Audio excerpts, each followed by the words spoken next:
katanya jeritannya nih sampai kedengaran orang sekampung. Ente coba bayangin kalau lagi di rumah kedengaran suara jeritan dari dalam kubur. Enak gak itu? Pada stres benar. Jeritan, jangan jeritan dari dalam kubur. Tetangga kita ribut sama lakinya, sama bininya, ya kita keganggu. Iya kan dia jerit-jerit. Nah ini jeritan orang disiksa di dalam kubur. Semalam suntuk, sekampung semuanya ngedengar. Bayangin kayak apa itu suaranya. Menakutkan kan? Itu orang sekampung kalau tiap hari dengar gitu bisa gila semuanya. Benar, stres. Yang perempuan yang nggak ada yang bisa tidur, yang anak-anak semuanya stres. Nah ini berlangsung beberapa hari. Ya, begitu terbenam matahari kedengaran tuh jeritannya. Begitu terbit fajar, adzan subuh hilang. Ntar lanjut lagi kedengaran maghrib, malam aja terus. Berapa hari, beberapa minggu, beberapa bulan, itu orang semua udah stres. Cuman kalau di dunia masih bisa dituntasin nih urusan, laporin polisi. Cuman kalau di dalam kubur bagaimana menuntasin? Iya, dia pada kebingungan. Sampai suatu hari datang Syekh Abdul Qadir Jailani ke kampung itu. Begitu datang disambut sama orang kampung. Begitu disambut sama orang kampung, mereka nggak banyak bicara lagi, nggak banyak basa-basi. Bilang sama Syekh Abdul Qadir Jailani, ya Sayyidi Abdul Qadir, engkau nih wali Allah, pemimpin para aulia. Kita sekarang pengen mengeluhkan keadaan kita. Apa? Mereka ceritain begini.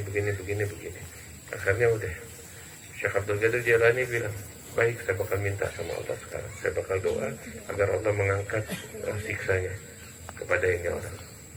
Cuman satu, saya bagaimana mau minta sama Allah agar Allah mengangkat siksa ini orang, sedangkan saya sama dia nggak punya hubungan. Apa hubungan saya dengan dia?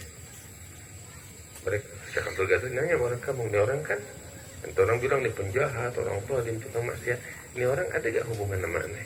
Hubungan murid sama guru. Orang kampung bilang, ya Syekh Abdul Qadir terlalu jauh. Hubungan murid sama guru, tipe jahat, tukang maksiat, preman, tukang zalimin orang, nggak pernah ngerti begituan. Syekh Abdul Qadir jadi, lantas bagaimana saya mau minta sama Allah, ya, agar Allah mengangkat siksanya, sedangkan saya mau minta, saya nggak punya hubungan sama dia. Cari kasih saya celah. Dengan celah ini saya bisa minta sama Allah. Syekh Abdul Qadir nyala, dia pernah gak belajar sama saya? Nggak pernah. Pernah gak dia hadir majelis saya? Nggak pernah. Nggak pernah hadir majelis. Ya Allah. Pernah gak dengar nasihat yang saya sampaikan sekalipun melalui lisan murid-murid saya? Nggak pernah, dia orang penjahat. Habis bagaimana? Melihat saya pernah gak dia? Nggak pernah. Syekh Abdul Qadir Jailani bilang, kalau gitu saya nyerah. Bagaimana saya mau doa minta sama Allah ngangkat siksanya ini orang, sedangkan ini orang nggak punya hubungan. Kasih saya tadi penghubung. Masyarakat nyerah, ya Syekh Abdul Qadir penjahat, nggak tahu kita. Syekh Abdul Qadir angkat tangan, saya juga angkat tangan kalau kayak begini. Akhirnya ada satu orang kampung bilang, Sayyidi Abdul Qadir, saya mau ngasih tahu. Apa itu? Saya nggak tahu ini bisa jadi tali penghubung apa enggak. Apa itu? Berapa waktu lalu engkau pernah datang ke kampung kita berapa tahun yang lalu? Engkau dan rombongan murid-muridmu. Begitu engkau masuk ke kampung kita, itu kan rombongan. Zaman itu nggak ada aspal, nggak ada apa. Jadi orang kalau rombongan lewat, apa, debunya tuh sampai ngebul ke atas. Engkau berlalu di kampung kita, nggak berhenti, nggak cuma berlalu doang. Engkau dan rombonganmu. Engkau udah nggak ada, udah jauh. Cuman nih debunya yang ngebul nih masih ada, menuin nutupin jalan. Ini nih si tukang maksiat nih, hari itu kebetulan saya depan pintu rumahnya dia. Dia buka pintu rumah. Begitu dia buka pintu rumah, dia lihat debu ngebul di jalan. Dia nanya sama saya, nih kayak ada rombongan baru lewat di sini. Debunya kelihatan banyak banget nih. Siapa sih yang baru lewat? Saya bilang yang baru lewat barusan Abdul Qadir Jailani sama murid-muridnya. Ini orang bilang sama Syekh Abdul Qadir, Sayyidi Abdul Qadir, ini nih si penjahat nih, dia nggak lihat engkau, dia juga nggak lihat murid-muridmu, tapi yang dia lihat cuma debu itu tuh, yang engkau pijak dan yang dipijak oleh murid-muridmu. Jadi talinya tuh tipis banget tuh, tapi ada lihat debu yang dipijak oleh murid-murid dan rombongan Syekh Abdul Qadir Jailani. Saya nggak tahu ini bisa jadi tali penghubung apa enggak. Akhirnya udah Syekh Abdul Qadir dengar gitu, melotot bilang, engkau saksi, saya saksi, sebab bicaranya langsung sama saya. Oh gitu, benar kamu lihat bahwa ini orang ngelihat itu debu, ngelihat. Syekh Abdul Qadir angkat tangan, ya Rabb, dengan berkat hubungan ini, dia lihat debu yang dipijak oleh rombongan saya. Ya, dengan berkat hubungan ini, angkat siksa yang menimpa orang. Itu waktu juga dikabulin doanya oleh Allah Ta'ala. Sejak saat itu nggak kedengaran lagi itu. Diangkat siksanya oleh Allah, diampunin dosanya oleh Allah Subhanahu wa Ta'ala. Subhanallah. Kita sekarang nggak lihat debu, tapi kita hadir memperingati wafat beliau, Syekh Abu Bakar bin Salim. Syekh Abu Bakar bin Salim di sini disebut, ya, beliau itu ya memiliki hubungan erat dengan Sayyidi Abdul Qadir Jilani, bahkan berjumpa dengan Sayyidi Abdul Qadir Jilani dengan ruhnya Abdul Qadir Jilani, sehingga belajar kepada Sayyidi Abdul Qadir Jilani, kepada ruhnya Abdul Qadir Jilani secara langsung. Ya betul. Begitu, bahkan sampai disebutkan di sini bahwa Sayyidi Syekh Abu Bakar bin Salim, beliau memikul magamnya Syekh Abdul Qadir Jilani di masanya itu. Nah, dan kita sekarang nyebut tentang Syekh Abu Bakar bin Salim, mudah-mudahan ini jadi tali penghubung antara kita dengan beliau, tali penghubung antara kita dengan aulia Allah, dan insya Allah mudah-mudahan dengan berkat hubungan ini kita mendapatkan keberkahan dari Allah. Amin. Ya, kita pasang niat kita, hajat kita. Saya rasa kita semuanya di sini punya hajat, punya harapan sama Allah Subhanahu wa Ta'ala. Mudah-mudahan semuanya digabul oleh Allah Subhanahu wa Ta'ala. Sini juga wali-wali santri pada datang, ya, para wali santri pada datang, ya, kesempatan untuk lihat anak-anaknya. Mudah-mudahan anak-anak dijadikan ulama. Amin. Betah sini kasih berkah oleh Allah Ta'ala. Amin. Ya, kalau saya cuma sekedar ngajar, ngebimbing anak-anak, tapi yang paling penting tuh orang tua murid, dia doain anak-anaknya. Doanya orang tua bakal anaknya itu seperti doanya Nabi bakal umatnya, digabul sama Allah. Ya, orang tua sekarang tinggal doain anak-anaknya. Ya, kita berusaha untuk ngedidik, orang tua ngedoain, selebihnya kita serahin sama Allah Subhanahu wa Ta'ala. Mudah-mudahan dikasih yang terbaik pada Allah Subhanahu wa Ta'ala. Kita pasang niat, harapan sama Allah Subhanahu wa Ta'ala, supaya hajat kita digabul oleh Allah Subhanahu wa Ta'ala. Ya, apa yang kita minta diberikan oleh Allah. Terus juga mudah-mudahan di pembangunan biar cepat selesai, rezekinya dilancarkan oleh Allah Subhanahu wa Ta'ala. Apa yang kita niatkan di sini dalam urusan pembangunan, pembebasan tanah, ya, dan program-program dakwah lainnya, semuanya insya Allah dalam Al-Fatihah.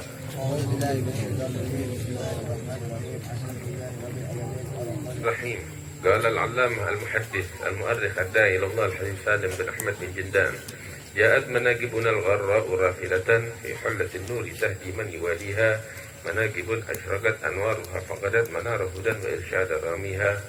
فائدة: وقد حصل بالتجربة من قرأ مناقب الشيخ أبي بكر بن سالم قدس سره لحاجة بنية صادقة قضاها الله في أسرع وقت، ومن قرأها قبل السفر حصل السلامة للمسافر، وعلى المريض حصل الشفاء ببركته. وقال بعض العارفين: من قرأ ذكر الشيخ أبي بكر كل سنة وسع الله رزقه وأدخل بركته على أهل بيته وعياله. ومن قرأها عند خوف عمنه الله وحصله الأمان مما يخاف. ومن قرأها لدفع البلاء سلمه الله من البلايا والرزايا. فائدة أخرى: اعلم أن بركة الشيخ تبقى وسره باق إلى يوم القيامة، فمن في له التعلق بجنبه والتقرب إلى الله بسره، وحرم ذلك على من أساء ظنه فيه فجعلنا الله من أهل حزبه. Habib di sini bilang, ya, tentang manaqib. Kita kan biasanya tuh di mana-mana ada pembacaan manaqib Syekh Abdul Qadir Jilani, manaqib Syekh Saman, terus manaqib siapa lagi banyak, Imam Ahmad Rifai atau lain-lainnya. Ya, nah ini Habib bikin ini kita manaqibnya Syekh Abu Bakar, untuk kita duduk macam begini, mengkaji sejarah mereka para aulia. Habib bilang faidah, waqad hasala bitajrubah, waqad hasala bitajrubah. Ini udah diuji, udah dicoba. Orang yang membaca manaqib Syekh Abi Bakar bin Salim dengan hajat dan niat di dalam hatinya sungguh-sungguh karena Allah, katanya beliau, qadaha Allah fi asri waqt, insyaallah hajatnya digabul oleh Allah dengan cepat. ya dengan cepat. Bahkan Habib bilang orang yang pengen melakukan perjalanan, ya dia baca sebelumnya Manaqib Syekh Abu Bakar, insya Allah ditulis keselamatan oleh Allah Subhanahu Wa Taala. Orang yang sakit diberikan kesehatan oleh Allah. Ya, beliau juga bilang, beberapa arifin bilang orang yang baca ya Manaqib Syekh Abu Bakar bin Salim setiap tahunnya rezekinya dilancarin oleh Allah, diberikan keberkahan untuk keluarganya, anak-anaknya yang dalam keadaan takut diberikan keamanan oleh Allah Subhanahu Wa Taala apa yang dia takuti, yang membacanya untuk menolak bala diberikan keselamatan dari bala oleh Allah Subhanahu Wa Taala. Keberkahan Syekh Abu Bakar nggak mati dengan kematiannya, ya terus hidup para aulia Allah. Ahya, Sayyidina Ali bin Abi Thalib beliau bilang dalam ucapannya, an-nasu mautah wa ahlul ilmi ahya. Manusia mati, tapi orang-orang berilmu mereka nggak mati, mereka tetap hidup abadi. Sebutan mereka tetap disebut, keberkahan mereka tetap turun dari Allah Subhanahu Wa Taala. Mudah-mudahan kita dijadikan oleh Allah sebagai kelompok mereka, para aulia Allah, para salihin yang diridai oleh Allah Subhanahu Wa Taala. Bismillahirrahmanirrahim. Alhamdulillahi Rabbil Alamin. Alhamdulillahi alladhi syarrafa al-awliya bitajil izzi was-safa wa jalla lahum bi anwari qudsihi wal baha. Ta'ala Allahu dzul jalali wal ala. Wassalatu wassalamu ala afdalil anbiya wa asyrafil asfiya sayyidina Muhammadin wa alihi ni'mal awfiya wa ashabihi al-haizina bitashyidid din wal ala. صلاة وسلاما دائمين إلى يوم ينشر فيه اللواء. أما بعد فيقول خادم تراب علي أهل الأرفان الراجي من مولاه العفو والغفر والرضوان سالم بن أحمد بن حسن بن جندان خلد الله سكنه في على جنان. هذه نبذة شهيرة ونزهة نظيرة في بعض مناقب إمامنا القطب الأكبر الكبريت الأحمر قدوة الأبطال وخلاصة الأنجاب سيف الله المسلول وخلاصة بني زهر البتول فخر آل المصطفى المحمود الملقب بفخر الوجود سيدنا مولانا وملاذنا وسيلتنا الشيخ أبي بكر بن سالم مولى عناد إمام أهل البراهين والكرامات سلطان أولي الولايات رضي الله عنه عن جميع السادات نور الله ضريحه وغمر بوابل الرضوان روحه وسقى ثراه الصحائب رحمته وامتنانه وبوأه في عالى الغرف من بحبوه جنانه وأمدنا بمدده التام ونفح علينا بنسمة من نسمة سره العام انتخبتها لتتلى ليلة ذكراه ملتمسا ببركته وبشراه عند حضور سنته وحوله مستعينا بقوة الله وحوله ولا عمري إن أردت أن أصف ذاته المكملة فلا أصفها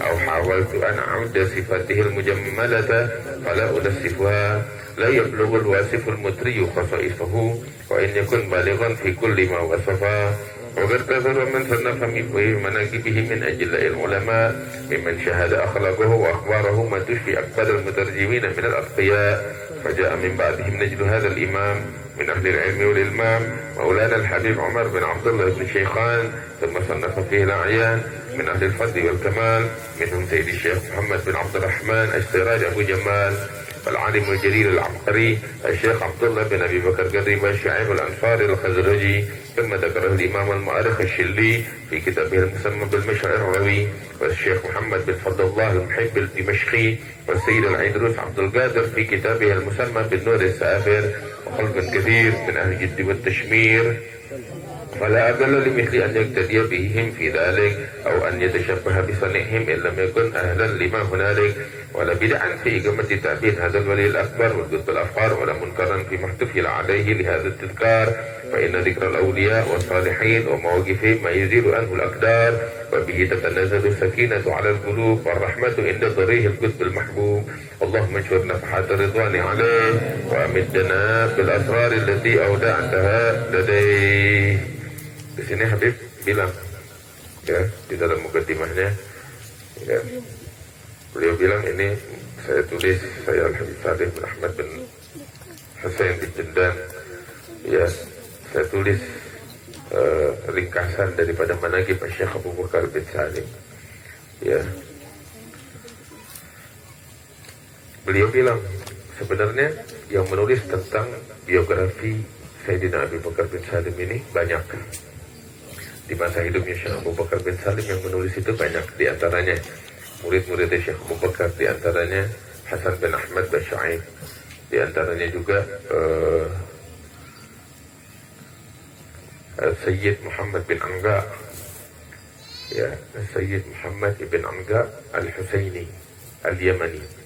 Beliau juga salah satu orang yang menulis manaqib Syekh Abu Bakar bin Salim.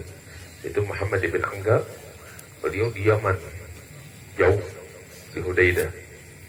Itu beliau mendengar tentang sosok Syekh Abu Bakar bin Salim, ya, dari beberapa orang yang belajar kepada Syekh Abu Bakar.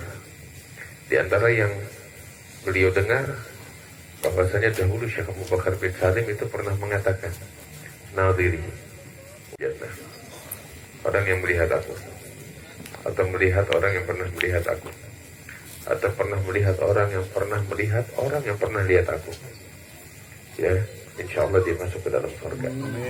Itu Syekh Abu Bakar bilang gitu. Sayyid Muhammad bin Angga dengar ucapan ini, terperanjat ya. Dia di Hudaidah, perjalanan itu jauh, kayak dari sini mungkin ke Surabaya kali ya. Ya. Beliau dengar itu, terperanjat dan langsung bergegas ingin melihat langsung dengan mata kepalanya sosok Syekh Abu Bakar bin Salim. Beliau lakukan perjalanan panjang hingga sampai ke Inat hanya untuk memandang wajah Syekh Abu Bakar bin Salim dan masuk di dalam kelompok murid-murid Syekh Abu Bakar bin Salim yang melihat langsung wajahnya Syekh Abu Bakar bin Salim. Nah, dan setelah itu beliau menulis tentang biografi Syekh Abu Bakar bin Salim, gurunya sendiri Al-Imam Muhammad bin Angga. Ya, mungkin kita heran, melihat Syekh Abu Bakar bisa masuk surga. Saya kasih tahu, ya, yang mengucapkan ini bukan cuma seorang Syekh Abu Bakar, tapi juga sebenarnya banyak para aulia yang mengucapkan hal yang sama. Di antaranya Sayyidina Al-Habib Idrus bin Umar Al-Habsyi. Di antaranya lagi Al-Imam Abu Yazid Al-Bustami. Itu Al-Imam Abu Yazid Al-Bustami itu merupakan seorang wali besar di masanya. Itu kalau nggak salah beliau di abad ke-3 Hijriah. Abu Yazid Al-Bustami. Nah,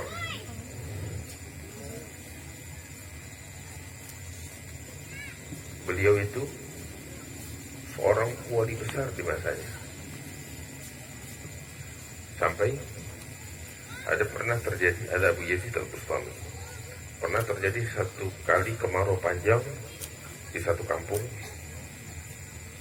Ya, ini setelah wafatnya Abu Yazid Al-Bustami. Kemarau panjang. Orang kampung ketika terjadi kemarau panjang itu mereka berbondong-bondong dengan para ulama mereka mengadakan sholat istisqa, minta hujan sama Allah. Sekali sholat istisqa, hujan gak turun. Mereka lakukan hari berikutnya sholat istisqa yang kedua kali, hujan tetap gak turun. 3 kali mereka lakukan, hujan gak turun juga. Berkali-kali, hampir tiap seminggu sekali, sepekan sekali mereka bikin sholat istisqa, hujan gak turun. Sampai mereka putus asa. Ini orang kampung, ada apa yang terjadi? Hingga satu kali, setelah kesekian kalinya mereka sholat istisqa, mereka keluar nih, berbondong-bondong orang kampung. Pas kali itu, nasib baik. Mereka lagi keluar, tiba-tiba mereka dapetin di pinggir jalan ada seorang wali min awliyaillah min salihin, yang kebetulan dia lagi melakukan perjalanan, berteduh di bawah pohon, tempat lewatnya orang-orang ini untuk tanah lapang.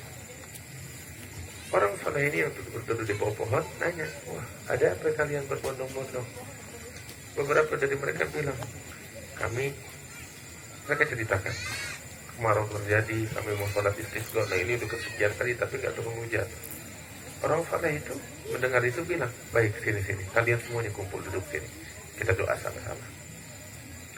Akhirnya karena mereka udah putus asa, ketemu orang soleh, ayo deh, tak tahu. Mereka kumpul semuanya. Begitu kumpul, orang soleh ini berdiri, dia angkat tangannya doa sama Allah. Dalam doanya dia bilang, Allahumma bihaqqi ma fi hadzal ras isqi haula'i. Ya Allah, saya mohon kepada Engkau dengan berkat apa yang ada di kepala saya ini, turunkan hujan untuk mereka. Itu doanya, itu aja. Ya Allah, dengan berkat apa yang ada di kepala saya ini, turunkan hujan untuk orang-orang ini. Tahu apa yang terjadi? Selesai itu ucapan, awan mendung datang dari berbagai tempat, mendung di atas itu kampung, turun hujan sederas-derasnya. Itu orang kampung gembira luar biasa. Dan juga mereka heran, doa macam apa nih? Baru mereka dengar kayak begitu. Akhirnya mereka berterima kasih ya Syekh, Engkau doakan kita hujan turun, alhamdulillah. Tapi juga kita penasaran, ini doa unik. Baru sekali-kali kita dengar, emangnya apa sih yang ada di kepalamu ini? Akhirnya orang soleh ini bilang, enggak, di kepala saya ini enggak ada apa-apa sama seperti kalian, cuma beda dikit aja. Apa itu? Di kepala saya ada 2 bola mata sama seperti kalian, cuman ini bola mata unik. Apa? Ini kedua bola mata saya ini pernah melihat sosok Abu Yazid Al-Bustami.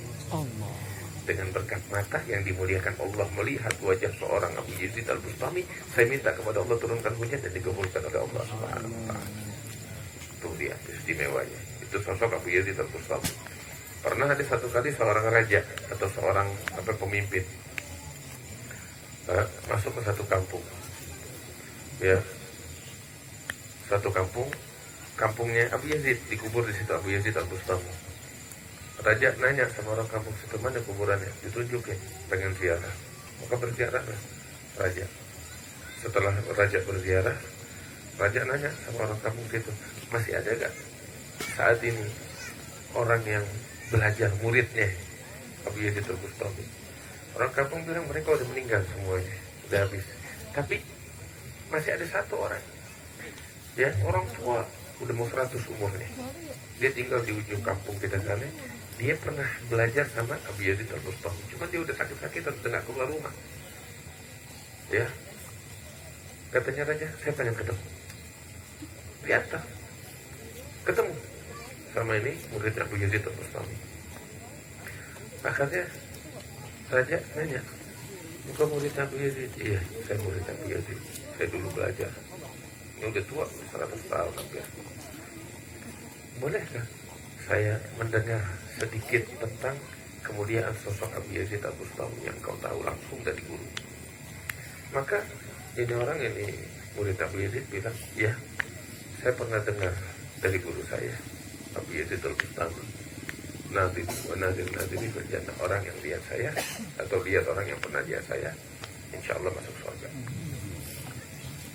Kamu pernah melihat? Saya lihat guru saya. Dan sekarang keberuntungan untuk kau melihat saya yang pernah melihat Abu Yazid Al-Bustami. Akan si raja bilang, alhamdulillah. Terus raja bilang, tapi saya ada pertanyaan. Apa itu? Saya percaya dengan apa yang disampaikan Abu Yazid Al-Bustami. Ya, beliau seorang wali, melihat dia dapat berkah. Tapi apakah itu tidak berlebihan? Saya cuma mau tanya, pengen tahu, bukan apa sih namanya, bukan mengingkari. Cuman ini kan pertanyaan yang ada di benak. Saya pengen tahu, apakah itu nggak berlebihan? Kenapa? Berapa banyak orang yang hidup di masanya Nabi Muhammad SAW, lihat wajahnya Nabi Muhammad tapi masuk neraka, seperti Abu Jahal, ya, Umayyah bin Khalaf, orang-orang kafir tadi lebih afdal dari Abu Yazid. Tapi mereka pada masuk neraka. Lah ini sosok Abu Yazid, orang yang melihatnya langsung masuk surga. Bagaimana itu ceritanya? Gitu. Maka dijawab, pertanyaan kamu di tempatnya betul. Tapi mesti saya kasih tahu kamu, itu orang-orang yang kamu sebut itu Abu Jahal, Umayyah bin Khalaf, Abu Lahab dan lain-lainnya. Ya, mereka itu nggak lihat Nabi Muhammad SAW. Ini raja bilang, enggak, sejarah mencatat kok mereka hidup di masa Nabi Muhammad. Mereka lihat Nabi Muhammad hidup bareng, bertetangga, dan mereka yang memerangi Nabi Muhammad SAW. Ya, mereka berbicara, berjumpa, ketemu. Mereka murid Abu Yazid bilang, betul, tapi mereka nggak ngelihat sosok Rasulullah SAW. Ini sultan, si raja bilang, tetap mereka lihat. Entah, kamu nggak paham omongan saya. Yang mereka lihat bukan sosok Rasulullah. Yang mereka lihat sosok anak yatimnya Abdullah bin Abdul Muttalib, sosok Muhammad sebagai anak yatim. Mereka nggak ngelihat sosok Muhammad sebagai Rasulullah. Makanya mereka nggak dapat apa-apa. Tapi kalau mereka melihat sosok Muhammad Rasulullah, ya, lihat Abu Bakar Siddiq, melihat sosok Muhammad Rasulullah, lihat Umar bin Khattab. Umar bin Khattab melihat ini siapa? Sosok Muhammad Rasulullah. Abu Jahal nggak melihat sosok Muhammad Rasulullah. Abu Jahal cuma melihat sosok Muhammad, anaknya Abdullah, anak yatim, anak kemarin sore. Dia nggak ngelihat sosok Muhammad Rasulullah. Tapi kalau dia lihat sosok Muhammad Rasulullah, dia bakal jadi seperti Abu Bakar, Umar, Utsman, Ali yang melihat sosok Rasulullah masuk ke dalam surganya Allah. Begitu juga orang yang melihat sosoknya Abu Yazid. Kalau melihat sebagai manusia biasa, ya nggak dapat apa-apa. Tapi ketika melihat sosok Abu Yazid sebagai seorang wali yang dimuliakan oleh Allah, dia akan mendapatkan keberkahan. Nah, Habib Salim juga bilang, syaratnya, tahu apa? Syaratnya ketika kita melihat wajah mereka para aulia Allah, didampingi dengan peneladanan.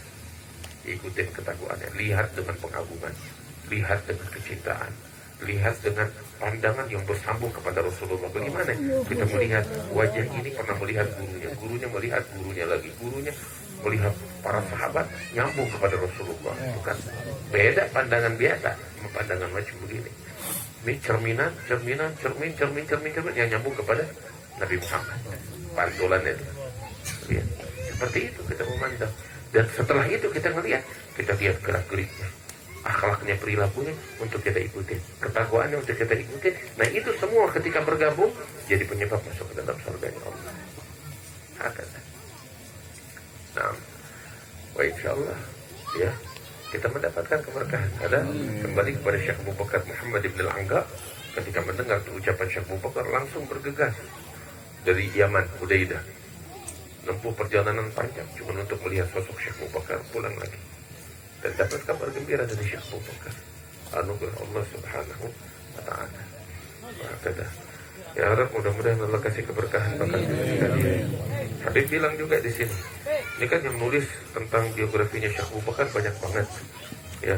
Di antaranya kakek beliau sendiri, Imam Al-Habib Umar bin Abdullah bin Syekhan bin Syekh Abu Bakar bin Salim, Al-Habib Syekh Muhammad bin Abdul Rahman Al-Siraj Abu Jamal, Al-Imam Abdullah bin Abi Bakar Gadri bin Shu'aib Al-Ansari Al-Khazraji, Al-Imam Al-Shilli di dalam kitabnya Al-Bashar Rawi, Muhammad bin Fadlullah Al-Muhibbi Al-Dimashqi di dalam kitabnya Khulafatul Athar, Al-Imam Abdul Qadir bin Syekh bin Abdullah bin Syekh Al-Aidurus di dalam kitabnya An-Nur Safir, dan banyak lagi yang menulis tentang biografi Syekh Abu Bakar bin Salim. Lebih dari 30 orang ulama yang menulis tentang biografinya Al-Imam Syekh Abu Bakar bin Salim. Habib bilang, dan saya pun, katanya Habib Salim bilang, saya pun ingin mengikuti jejak mereka, sehingga saya tulis tentang sosok Syekh Abu Bakar bin Salim untuk saya mengambil keberkahan. Habib nulis tentang biografi Syekh Abu Bakar bukan cuma ini. Ini salah satu buku yang paling ringkas yang beliau tulis tentang Syekh Abu Bakar bin Salim. Ada lagi yang lebih tebal dari ini, ya. Judulnya Good Consumer, Gimana Gibi Syekh Abu Bakar. Ada lagi lain itu mau apa? Gimana Gibi Maulal Kathi, ya. Ada banyak beberapa kitab. Lawami Al-Bayinat, Iman Wafada Ala Maula'inat, itu ada sekitar 7 jilid. Satu jilidnya itu 1000 halaman. Ya, 7 jilid Habib tulis. Satu jilidnya sekitar 1000 halaman. Ya, yang ada sama kita ada 3 jilid, sisanya dimakan rayap. Ya, ya yang ada tapi 3 jilid itu 3000 halaman, nggak sedikit. Ya, itu yang ditulis sama Habib. Ya, yang masih ada sama kita itu tentang Syekh Abu Bakar bin Salim. Tiap orang yang datang kepada Syekh Abu Bakar bin Salim, nah, di situ disebut semua. Nah, alhamdulillah. Mudah-mudahan keberkahan Allah turunkan dengan berkat Sayyidina Syekh Abu Bakar bin Salim, ya Rabbal Alamin, wa ajudal ajudin, ya Rahmal Masakin, wa Dalbutul Madin, ya Rabbal Alamin. Ya Mawla Ainad khatirak ma'na, ya Mawla Ainad khatirak ma'na, ya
sampai ke pengaruhnya beliau itu sampai ke Istanbul, sampai ke Eropa di masa itu. Ya. Sehingga banyak yang datang kepada beliau untuk mengambil ilmu, mengambil keberkahan, nah, atau mengambil dari murid-murid beliau. Ya. Yang murid-murid beliau yang langsung ya berhubungan langsung dengan Sayyidina Syekh Abu Bakar bin Sadiq radhiyallahu taala anhu ma'ardah. Nah, di sini disebutkan oleh Habib Sadiq beberapa dari kibar, dari murid-murid terbesarnya Sayyidina Syekh Abu Bakar bin Sadiq.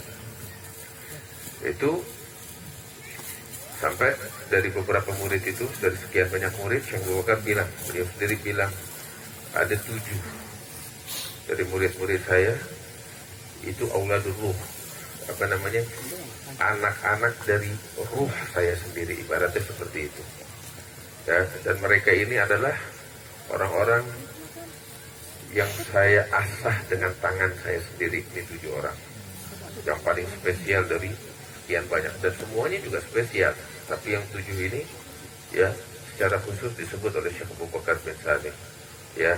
Di sini disebut beberapa, enggak semua. Di antaranya Al-Imam Yusuf bin Abid, di antaranya lagi Sayyidina Imam Ahmad bin Muhammad Al-Habsyi, dan lain-lainnya nanti bakal disebut di sini. Tetapi di antara murid-murid Syekh Abu Bakar, seluruh putra-putrinya Syekh Abu Bakar itu adalah murid-murid Syekh Abu Bakar. Sayyidina Syekh Abu Bakar itu punya anak laki 13, punya anak perempuan 4 ya. Semuanya ulama, semuanya aulia, semuanya salihin ya. Oh, subhanallah, persis seperti apa tahu? Seperti dahulu kakeknya Imam Abdurrahman As-Sagaf.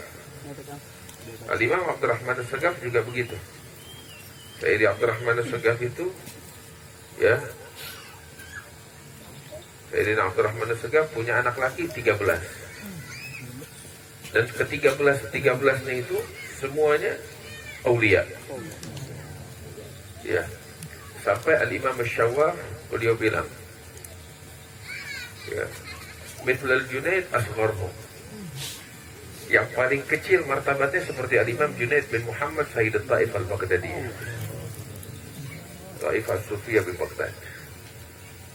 Nah, itu Al-Imam Abdurrahman As-Sagaf. Syekh Abu Bakar punya anak juga 13. Semuanya ke-13 itu aulia, al-Ghatab, wali-wali besar. Di antaranya itu Al-Imam Umar Al-Mihdar bin Ibn Syekh Abu Bakar bin Sadiq. Ya. Al-Imam Umar Al-Mihdar bin Ibn Syekh Abu Bakar bin Sadiq juga seorang wali besar di zamannya. Sampai dia bilang, Al-Imam Umar Al-Mihdar itu punya murid-murid banyak. Murid-muridnya banyak yang belajar sama beliau. Dan beliau bilang, murid-murid anda ini yang paling kecil, ya, anda nggak rela, ya, yang paling kecil dari murid anda magamnya seperti Abu Yazid Al-Bustami, yang kecil lebih. Tuh lihat, muridnya yang paling kecil aja martabatnya nggak kurang dari Abu Yazid Al-Bustami. Tadi Abu Yazid kita udah ceritakan. Jadi ya, sadaku ma'ahadullah alaih. Hadal Imam Umar Al-Mihdar. Ya. Sayyidina Syekh Abu Bakar juga punya anak namanya Al-Husain. Husain bin Abi Bakar juga min kibar aulia. Punya anak Husain 13. Laki 13 dan semuanya aulia kibar. Sebab tahu apa? Sayyidina Syekh Abu Bakar itu subhanallah ya, orang macam-macam. Sayyidina Syekh Abu Bakar ini termasuk orang yang cinta sama anak cucunya. Sehingga sebagian besar doanya itu banyak bahkan anak-anaknya. Sampai satu kali bahkan anak cucunya. Sampai satu kali dia bilang katanya, Anda dikasih anugerah besar oleh Allah Subhanahu Wa Taala. Salah satu anugerah besar Allah kasih, bahkan ada satu doa mustajab untuk anak keturunannya Anda, kata Syekh Abu Bakar. Maka saat Anda diberikan anugerah itu, Anda minta sama Allah agar anak-anak keturunan Anda ila yaumil qiyamah itu diberikan hati yang bersih. diberikan hati yang bersih. Kalau ilmu, orang yang punya ilmu banyak, tapi ya kadang orang punya ilmu kalau hatinya kotor, apa gunanya itu ilmu? Iblis juga lebih pintar dari kita, ya kan? Harta nggak ngejamin, tapi yang udah pasti orang yang punya hati bersih, Allah Ta'ala bilang, wala tukhzini yawma yub'atsun wa yawma la yanfa'u malun wala banun illa man atallaha biqalbin salim. Yang selamat yang datang ngadep sama Allah dengan hati yang bersih. Nah, maka itu nampak dari keturunan Syekh Abu Bakar bin Salim sampai sekarang itu, ya banyak di antara mereka itu dirasakan hati yang polos, bersih, polos, berkat doa dari kakek mereka Sayyidina Syekh Abu Bakar bin Salim. Ya. Nah, Sayyidina Husain bin Abi Bakar ini salah satu anaknya Syekh Abu Bakar yang dari 13 anaknya itu, beliau juga merupakan khalifah setelah Umar al-Mahdar kakaknya. Ya. Husain ini adalah gurunya Habib Umar bin Abdurrahman al-Attas. Al-Habib Umar gurunya Habib Abdullah bin Ali al-Haddad. Habib Salim bilang berarti Habib Abdullah Haddad tanpa diragukan beliau adalah cetakan dari cetakan Syekh Abu Bakar bin Salim. Habib Abdullah Haddad yang terkenal muridnya Umar bin Abdurrahman al-Attas. Habib Umar bin Abdurrahman muridnya Al-Husain bin Abi Bakar bin Salim. Al-Husain bin Abi Bakar muridnya Syekh Abu Bakar ayahnya. Wah, Sayyidina Syekh juga punya anak banyak, ya, ke-13-nya. Yang pertama, yang paling tua Ahmad. Ahmad ini Ahmad bin Abi Bakar bin Salim. Dia dimakamkan di Syekh, di kota Syekh. Ya. Terus juga setelah itu Al-Imam Umar al-Mahdar, Al-Imam Al-Hamid bin Abi Bakar bin Salim, kemudian Sayyidina Umar al-Mahdar, kemudian Husain bin Abi Bakar, kemudian Al-Hasan bin Abi Bakar bin Salim, kemudian Al-Imam Ali bin Abi Bakar bin Salim, ya, kemudian Abdurrahman bin Abi Bakar bin Salim, kemudian Abdullah Al-Akbar. Abdullah meninggal kecil, terus punya anak lagi dinamakan Abdullah lagi, ya. Terus punya anak lagi Ja'far, punya anak lagi Syekhan, ya, jalur nasab kita dari jalurnya Syekhan bin Abi Bakar bin Salim. Kemudian punya anak lagi yang lain namanya Saleh, punya anak lagi juga namanya Salim. Nah, ini 13 anak. Yang perempuan 4. Yang pertama Fatimah, kemudian Alawiyah, kemudian Aisyah, kemudian Talhah paling tua. Talhah, Fatimah, Alawiyah, wa Aisyah. Ini keempat putri-putri Syekh Abu Bakar. Mereka juga aulia, ya. Al-Hasni, nah ini baliknya ke sini, Imam Yusuf bin Abid Al-Hasani. Almarhum Umar Hasni itu yang dicondet. Nah ini kakeknya Yusuf, Imam Yusuf bin Abid Al-Hasani. Dengan terlalu zaman dipanggilnya Al-Hasni, tapi aslinya Al-Hasani. Nah, Imam Yusuf bin Abid ini, beliau itu belajar sama Syekh Abu Bakar di usia muda. Ya, Sayyidina Syekh Abu Bakar wafat usianya Imam Yusuf bin Abid itu belum 30 tahun, masih sekitar 25 atau 28 tahun. Tetapi beliau menjadi salah satu murid yang terdekat, yang betul-betul dibanggakan oleh Syekh Abu Bakar bin Salim. Padahal belajar sama Syekh Abu Bakar bin Salim gak lama, ya, sekian bulan doang. Setelah itu wafat Syekh Abu Bakar. Tapi memang Imam Yusuf bin Abid ini istimewa. Itu beliau tinggal di Maghrib, di Maroko. Lebih tepatnya di Fas. Ya. Beliau tinggal di sana. Ayahnya meninggal, Imam Yusuf bin Abid masih muda. Beliau dididik oleh ibunya. Oleh ibunya itu diantar ke beberapa para aulia yang ada di Maghrib untuk belajar Al-Quran, untuk belajar ilmu-ilmu yang lain. Nah, dan Imam Yusuf bin Abid ini dari ilmu zahir itu beliau menguasai ilmu akidah dalam ilmu zahirnya, ya, sangat mendalami. Makanya ketika sampai di Ainat itu, Syekh Abu Bakar minta dia untuk mengajar orang-orang itu ilmu akidah, sebab dia sangat menguasai bidang ilmu itu. Nah, cuman ketika dia masih belajar sama para aulia, pelayan sama ulama sama aulia, itu beberapa aulia di mana namanya di Fas bilang sama Yusuf bin Abid, ente belajar di sini bagus, cuman gurunya ente cuma di sini.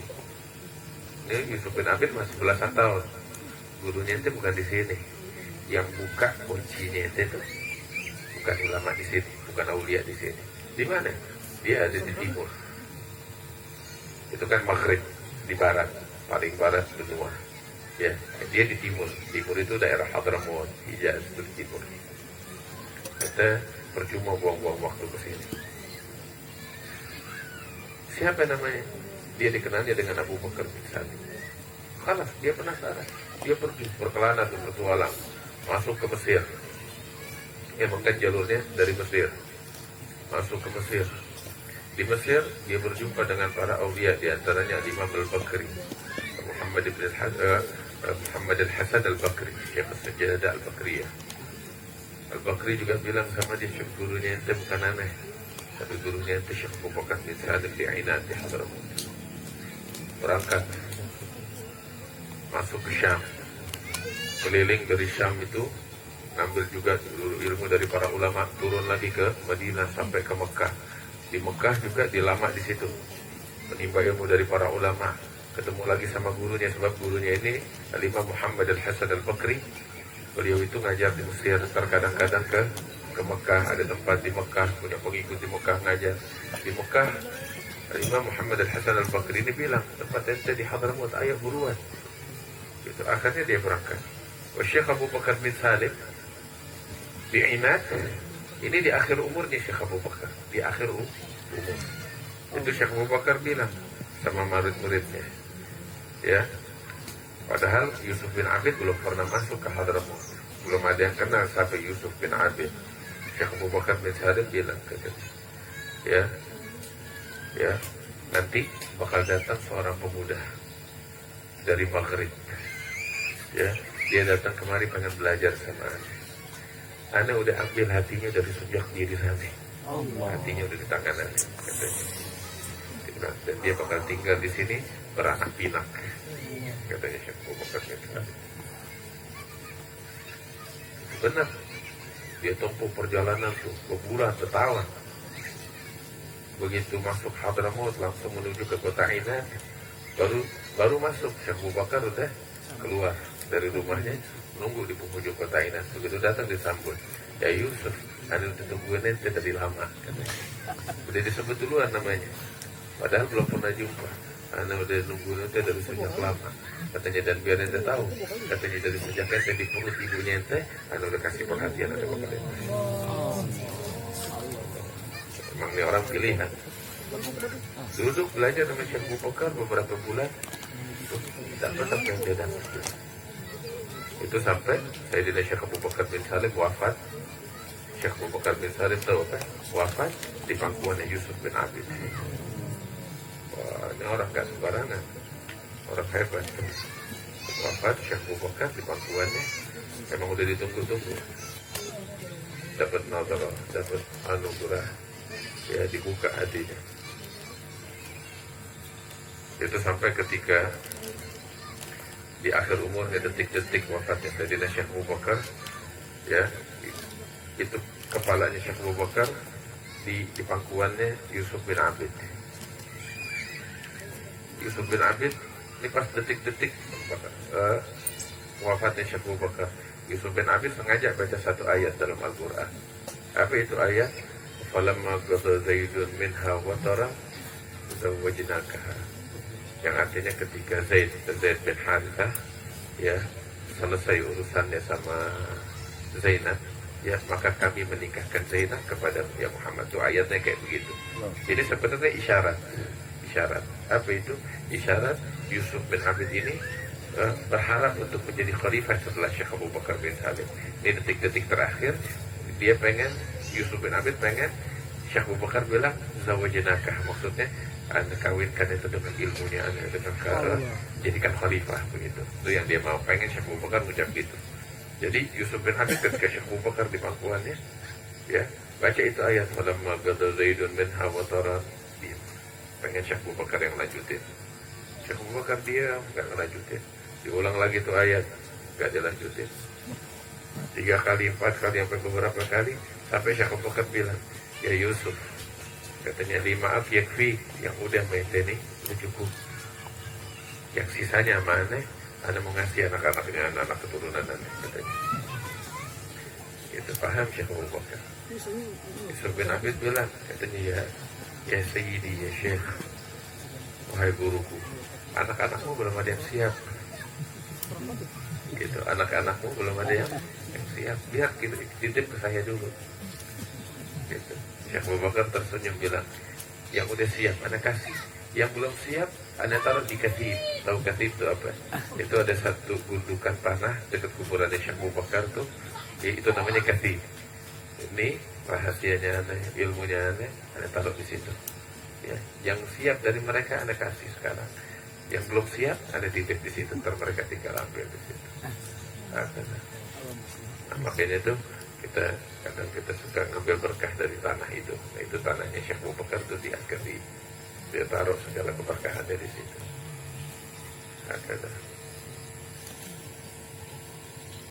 Di antara murid-muridnya Sayyidina Syekh Abu Bakar tahu siapa? Al-Imam Ahmad bin Muhammad Al-Habsyi. Al-Imam Ahmad bin Muhammad Al-Habsyi. Nah ini leluhurnya keluarga Al-Habsyi beliau. Itu Imam Ahmad bin Muhammad Al-Habsyi itu belajar sungguh-sungguh kepada Syekh Abu Bakar. Dia tinggal di Husaisah. Husaisah itu makamnya Imam Ahmad Al-Muhajir. Tiap hari bolak-balik dari Husaisah ke Inad untuk baca kitab, belajar sama Syekh Abu Bakar. Tiap hari. Tahu gak perjalanannya itu berapa kilo? Itu Husaisah, dari Tarim ke Husaisah itu sekitar 25 kilo. Ya, Tarim dari Husaisah ke Tarim. Jadi jalurnya tuh Husaisah, Tarim, baru Inad. Ya, dari Husaisah ke Tarim itu sekitar 25 kilo. Dari Tarim ke Inad sekitar 15 kilo. Jadi total berapa itu? Lebih kurang 40 kilo jalan kaki. Tiap hari. Tiap hari Al-Imam Ahmad bin Muhammad Al-Habsyi ini. Dan dia kalau udah keluar dari kampungnya itu, dari Husaisah, dia pikul kitab. Ya, di belakangnya itu dia gendong kitab banyak. Untuk dia ngaji sama Syekh Abu Bakar. Ya, setelah ngaji malam dia pulang. Itu sebab kenapa dia nggak nginep dia bolak-balik, dia juga punya keluarga yang harus dia urus. Nanti pagi berangkat lagi. Begitu tiap hari puluhan tahun belajar sama Sayyidina Syekh Abu Bakar bin Salim. Subhanallah. Salah satu keistimewaannya Al-Imam Ahmad bin Muhammad Al-Habsyi ini, ya, di pundak beliau di belakang sini tertulis, subhanallah, dari lahir kalimat la ilaha illallah Muhammad Rasulullah. Di pundaknya di belakang tertulis dari sejak lahir, tanda lahir. Cuman istimewa tanda lahirnya, tulisan la ilaha illallah Muhammad Rasulullah. Nah, ada Imam Ahmad bin Muhammad Al-Habsyi. Dan salah satu muridnya lagi Al-Imam Abdurrahman bin Muhammad Al-Jufri, dikenal dengan sebutan Maula Arsyeh. Arsyeh ini adalah satu kampung di Hadramaut dekat Sewun, namanya Arsyeh, sehingga dikenal Maula Arsyeh, sahib Arsyeh yang tinggal di Arsyeh. Ya, Arsyeh itu nama kampung. Ada Imam Abdurrahman Al-Jufri juga min kibar aulia, min kibar salihin. Itu ada ceritanya. Dia ada satu orang, subhanallah, kena penyakit dari Maroko juga. Itu dia pengaruhnya nih, Syekh Abu Bakar sampai ke Maroko, kena penyakit di perutnya, datang berobat kemana-mana nggak sembuh-sembuh. Ya, semua dokter nyerah udah. Sampai akhirnya dia berpikir ini nggak ada yang bisa ngobatin kecuali aulia Allah. Kalau dokter fisik udah ada angkat tangan semuanya. Akhirnya dia bertanya-tanya tentang para aulia yang bisa ngobatin. Di Maghrib bilang, kita pergi ke Inad sana. Di sana ada seorang wali besar namanya Abu Bakar bin Sadiq. Lihat sahibul ghar, sahibul qutbiyah. Kita datang ke dia minta doa, 1 tahun dikabulkan sama Allah. Dia berangkat dari negerinya di Maghrib ke Inad. Begitu sampai di hadapan Syekh Abu Bakar, dia ngadu. Syekh Abu Bakar bilang gini, ya, kita mau sembuh, kita datang ke murid aneh. Siapa? Abdurrahman bin Muhammad Al-Jufri. Ya, dia di Taris. Pergi ke sana, minta doa sama dia. Berangkat. Syekh Abu Bakar mau doain bisa aja, cuman maksudnya itu pengen nunjukin, ini loh murid saya seorang wali besar, ulama besar. Berangkat ke sana.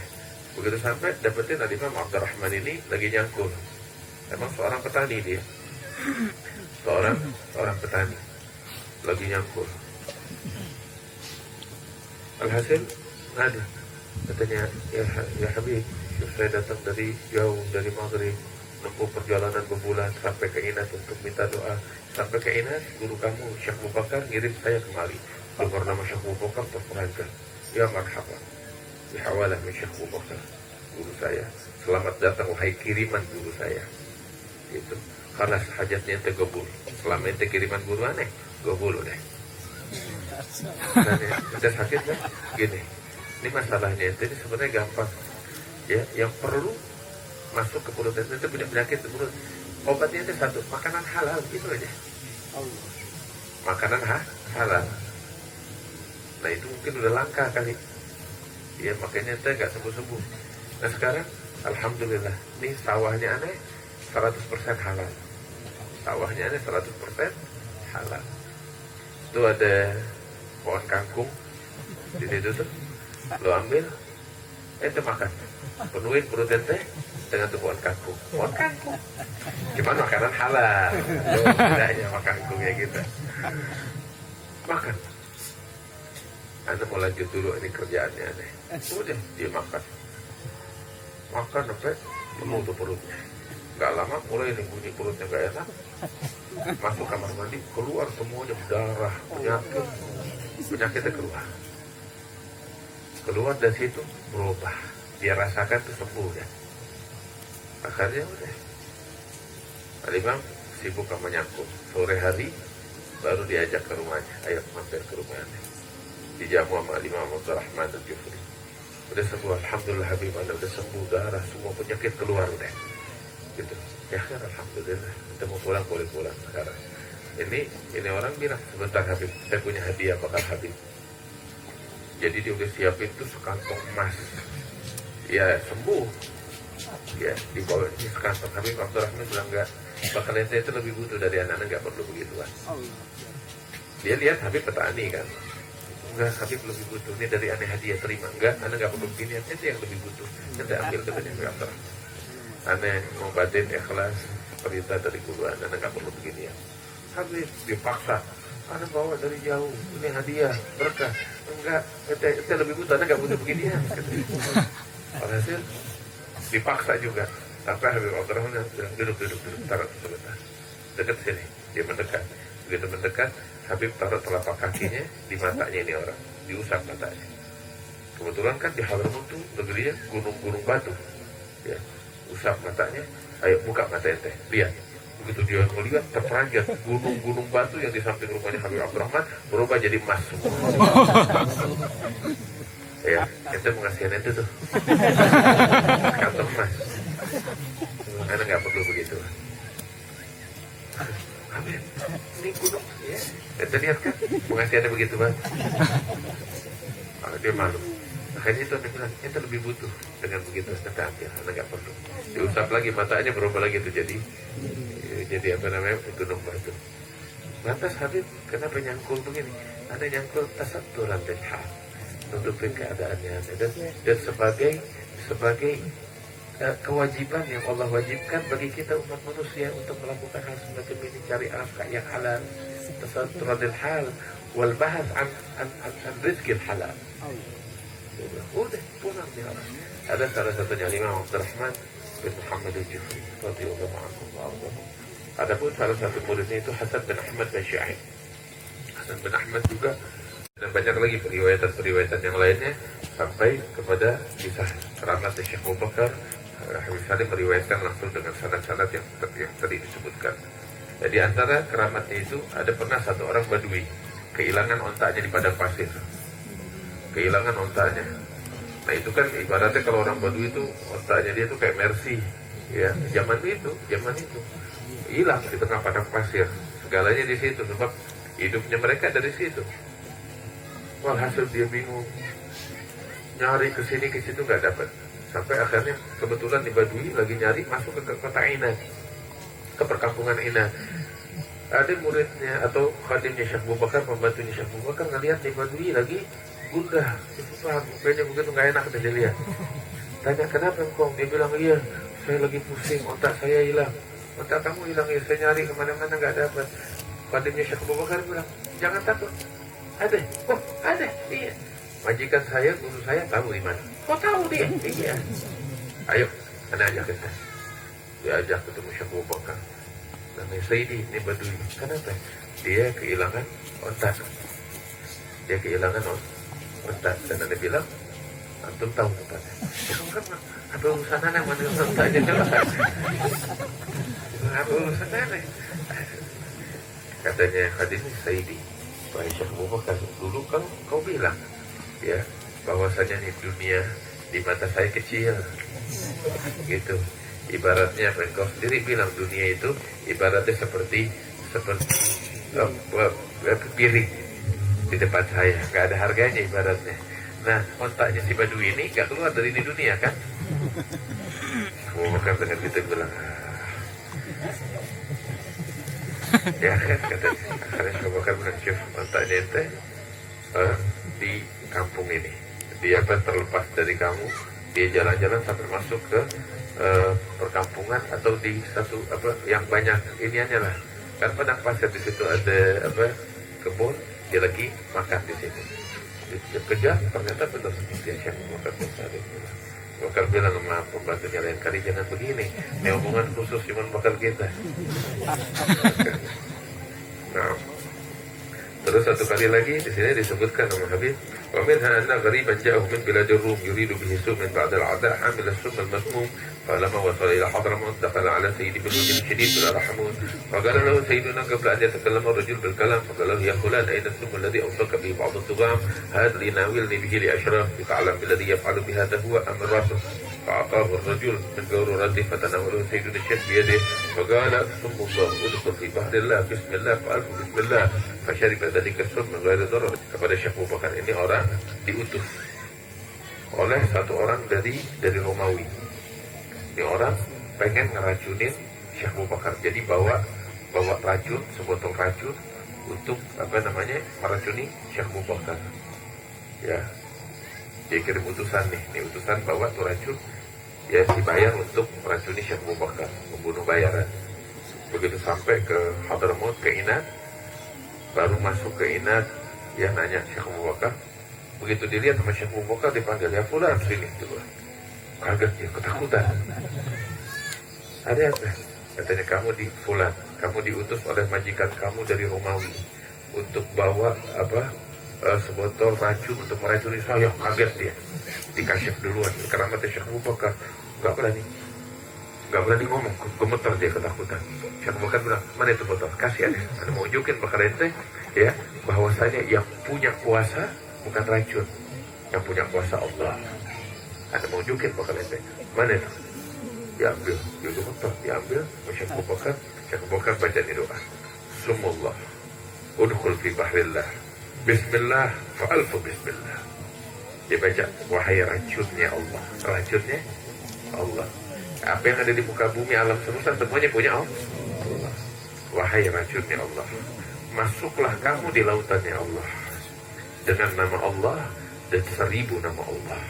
Diminum sama Syekh Abu Bakar, gak ada sakit, gak ada apa. Pulang tuh orang berubah yang tadinya musuh jadi murid. Subhanallah. Mau coba boleh. Mau coba boleh kalau berani. Ya.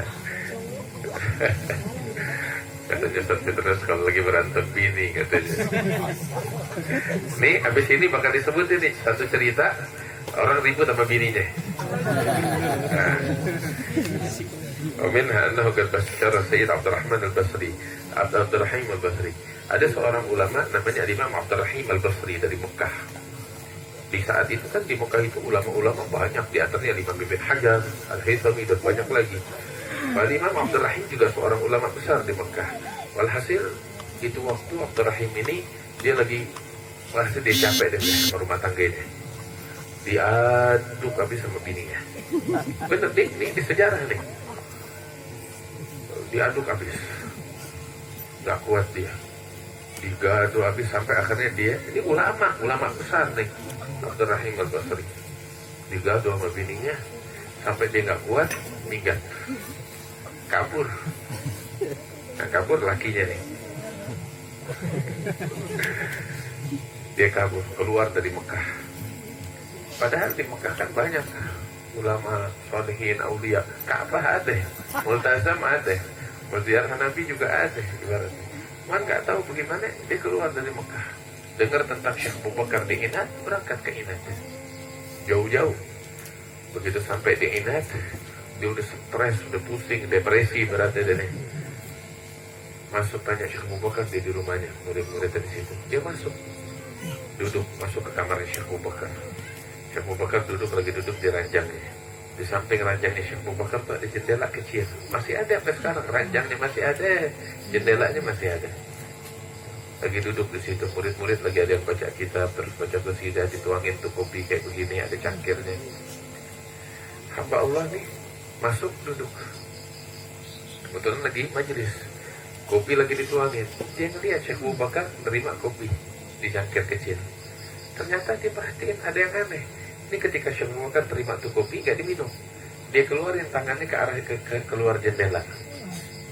Keluar jendela, terus masuk lagi tangannya dari jendela ke kamar. Ya, ini cangkir udah gak ada di tangannya. Ini kan fenomena yang dibuang sampai dikemanain. Rumah Syekh Abu Bakar di atas, lantai berapa gitu. Cuman dia perhatikan gitu, udah habis begitu aja. Orang-orang udah bubar, mau ngadu tentang keadaannya, Syekh Abu Bakar udah bilang duluan, ya Abdurrahim pulang, urusan itu udah rapi. Aslahna bainaka wa baina zawjatak, kita udah akurin antara engkau dengan bini lu.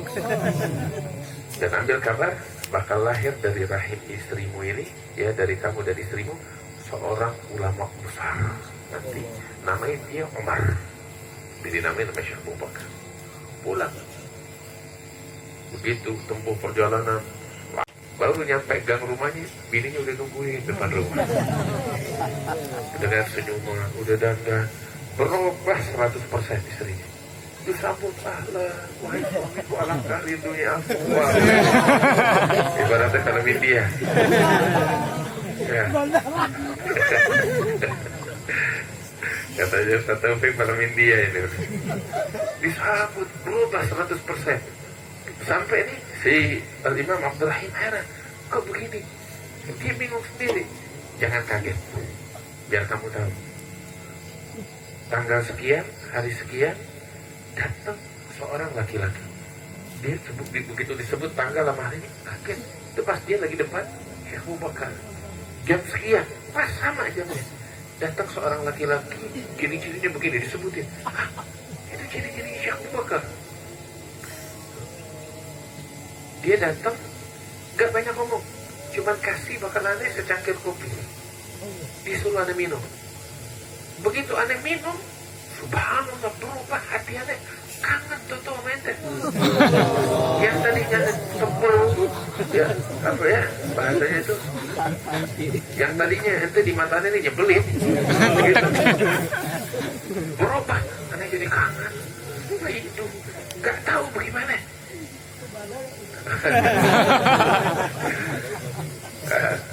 Walhasil udah deh, aneh tuh kangen, gak sabar ada pengen ketemu itu.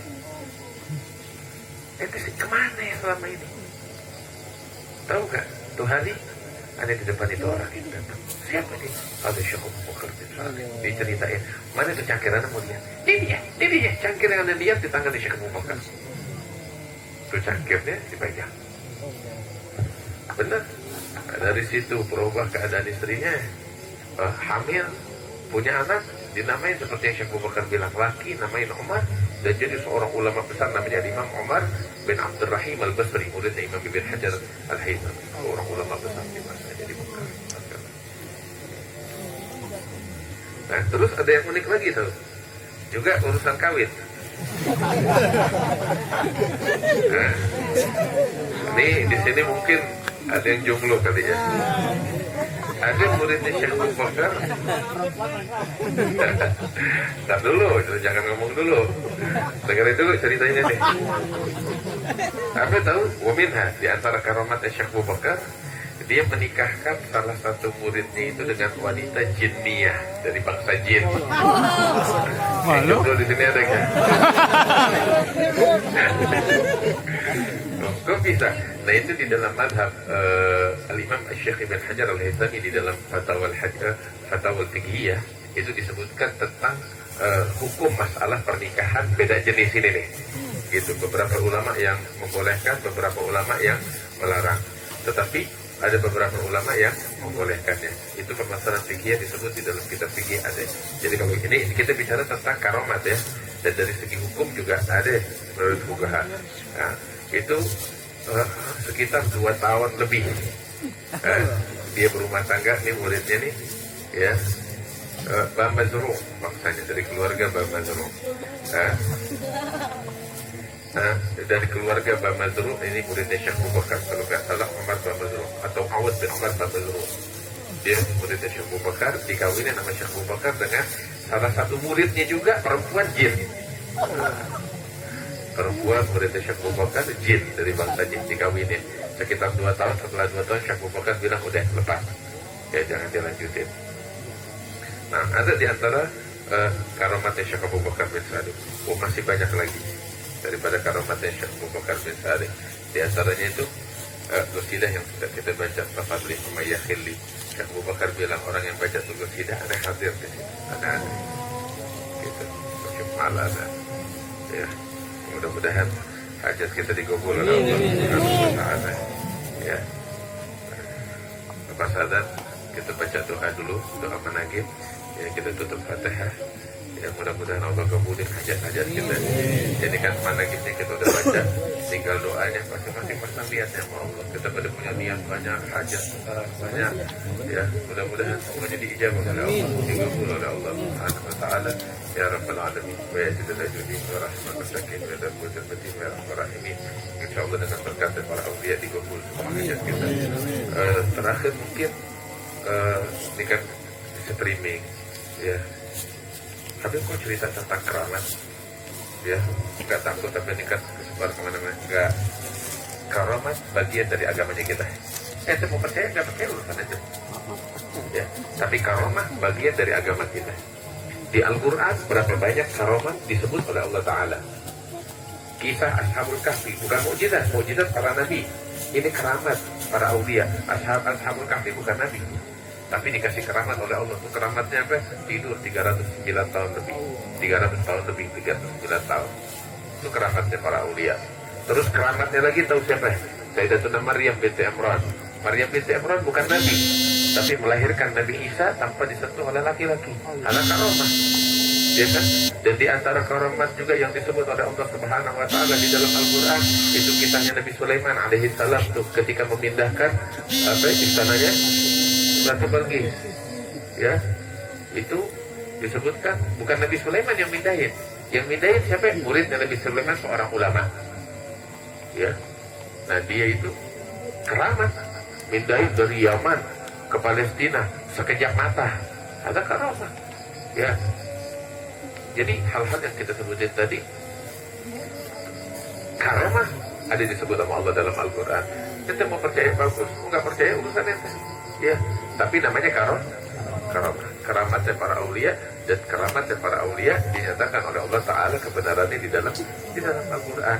Ya, tinggal kisah ini kita dapetin bukan sekedar omong kosong, diriwayatkan dengan periwayatan yang jelas dari orang-orang yang menyaksikan, disampaikan kepada generasi yang selanjutnya dan selanjutnya dan selanjutnya sampai kepada jadwal al-Harif Salim Jinnah, sampai kepada kita sekalian. Sanad periwayatannya jelas, kisahnya jelas, ya. Ya, selebihnya seperti saya katakan, keramat bagian dari agama kita, agama Nabi Muhammad SAW. Mudah-mudahan, ini nggak masuk akal. Ya, namanya juga karamah. Namanya juga karamah. Karamah itu tahu artinya kharij bil adah.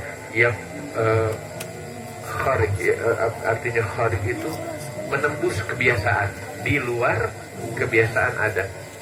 Di luar kebiasaan adat itu namanya karamah, kharij lil adah. Ya, namanya juga karamah. Kalau emang dia sesuai dengan kebiasaan, ya namanya bukan karamah, itu agak biasa. Karena ya, insyaallah Allah kasih keberkahan pada kita sekalian. Ayo kita adat dulu sampai yang adat, lepas adat kita baca doanya.